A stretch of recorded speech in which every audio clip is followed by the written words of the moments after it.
I feel like it's almost a rite of passage to get really bad advice when you're diagnosed with breast cancer and you're going through your whole breast cancer journey.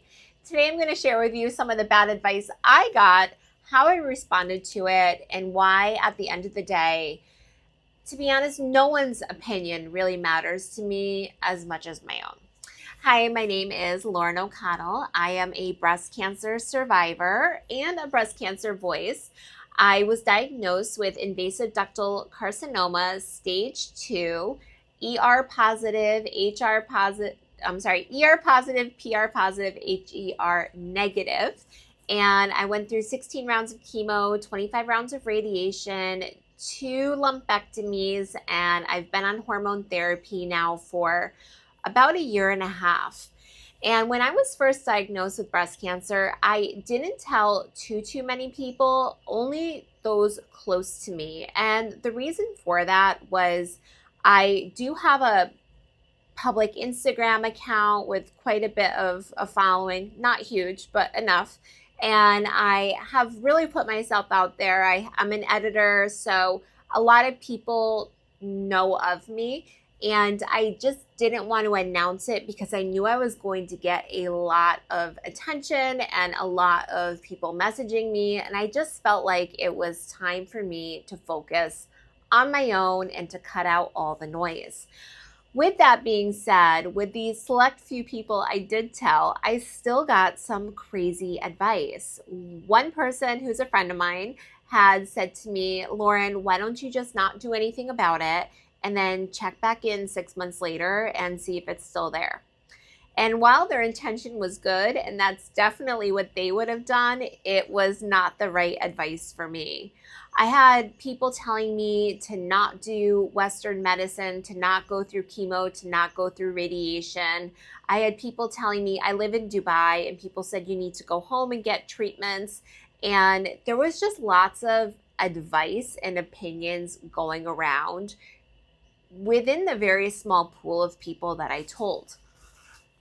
And I realized that when you're diagnosed with breast cancer and people find out, it immediately makes them think of themselves. They think it triggers people. They start to think like, well, what if this happened to me? And how would I react to it? Would I freak out by it? What would I do? And a lot of people seem to think that they're helping by then projecting their fears and their opinions onto you. I had so many people tell me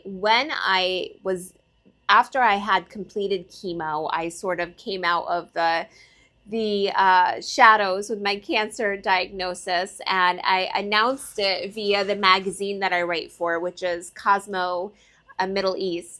And so many people started to message me telling me about people they knew who had breast cancer or people that they knew of that perhaps that didn't make it through their journey, that didn't make it through their treatments and whatnot. And they seemed to think that that was helpful to me to hear about that. And people would even whisper it to me. I know someone that had breast cancer and they died. And I was just like, what do you want me to do with that? What do you want me to do with that information? That is not helpful to me at all. It's not helpful to me to hear that right now. And the fact that you're whispering it to me makes it 10 times weirder. It's like, do I have to comfort them? And I found in a lot of times that actually I was suddenly, even though I was the one going through breast cancer, somehow I was comforting people that I had told, no, it's okay. Don't worry. It's fine. It's fine. It's fine. I'll be okay. And it's just a lot of noise. And what I realized was all of the answers I needed were inside of me. And for the answers I didn't have, I am smart enough and I am resourceful enough to seek out the answers that I need. And I chose to listen to my doctors first and foremost because I trusted my doctors, and I met with my doctors, and I intuitively felt that they were going to be able to help me and that this was the right team for me. Had I not felt that way, I would have sought out other medical professionals. But I I just feel that if I had listened to other people's advice, if I wasn't as grounded in myself as I was, it would have been very easy to be led down a path that was not the one I was meant to be on.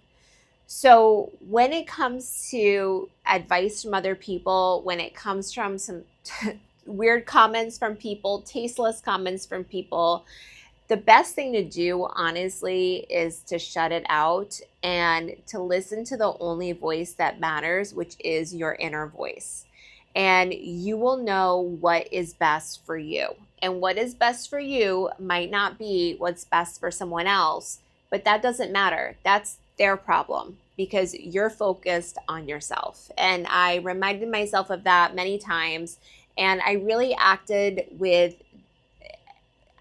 intentionally. So everything I did was to first and foremost serve that inner voice I have, that gut feeling, because I knew it was going to guide me down the correct path. But it can be hard, especially when it's people that's close to you, when it's people you trust, when it's people you've gone to advice before, and they're telling you things that are just not aligning with how you feel. It's not easy to say no. And at the same time, it's absolutely necessary. So this is just me thinking about this as I'm sitting in my office doing some work for my upcoming beauty brand that's launching very soon. I actually made my first product while I was going through chemotherapy. But it's a crazy, going through breast cancer, there's just so many different facets to it. There's so many different elements to it. It's not just a physical disease. It's also emotional. It's mental. It's very self-reflective. It's spiritual. It's everything. And it's not easy when you are just constantly getting inappropriate and bad advice from people that you know and don't know. And you just really need to be a master of tuning it out. So if you want to stick around and hang out with me, make sure to subscribe and check out this video right here.